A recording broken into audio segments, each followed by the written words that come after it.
நீங்க நிறைய பேரண்ட்ஸ்கள் வந்து என்ன பண்றாங்க, என் பிள்ளை நான் சொன்னா கேட்க மாட்டேங்க, என் பிள்ளை நான் சொன்னா எனக்கு எது பேசுறேன், என் பிள்ளை நான் சொன்னா அது செய்யறான் இது செய்யறான்னு புலம்புறாங்க. நம்ம நிறைய பேரண்ட்ஸ்கள் ஏன் புலம்புறாங்க, ஏன் புலம்புறாங்க? அதே நம்ம பிள்ளைங்களுக்கு பயனுள்ள கல்வியாக இருக்கிற இஸ்லாத்துல குர்ஆனுடைய பேசிக்க சொல்லி கொடுத்து பாருங்க.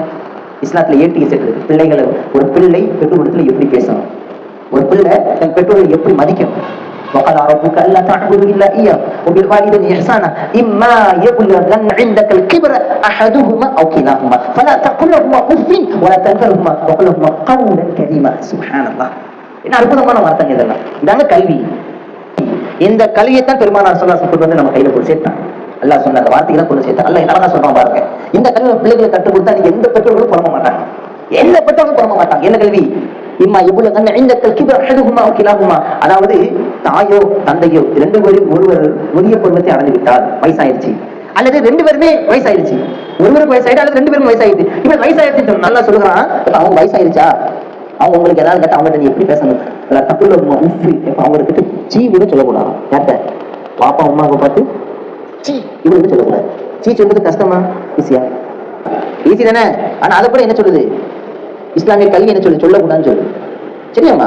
அப்ப நம்ம பேரண்ட்ஸ்கள் என்ன செய்யணும், இந்த கல்வியெல்லாம் படிக்கணும். இதை படிக்கிறதுனால தான் இந்த லாயிலாக்களை நமக்கு வெளிப்படுத்தி கொடுக்கும், ஷஹாதத்தை வெளிப்படுத்தி. அது ஒரு சுருட்டாக்கே சொல்லிட்டான்.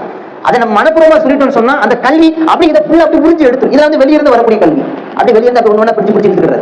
இதை இஸ்லாம் ஒண்ணு எடுத்து வச்சுக்கணும்னு சொல்லுறது. சரியாமா? அவங்க வந்து என்ன இப்படி சொல்லிட்டு கூட அவங்ககிட்ட நீங்க எப்படி இருக்குங்கிறது நல்லா சொல்றான் பாருங்க.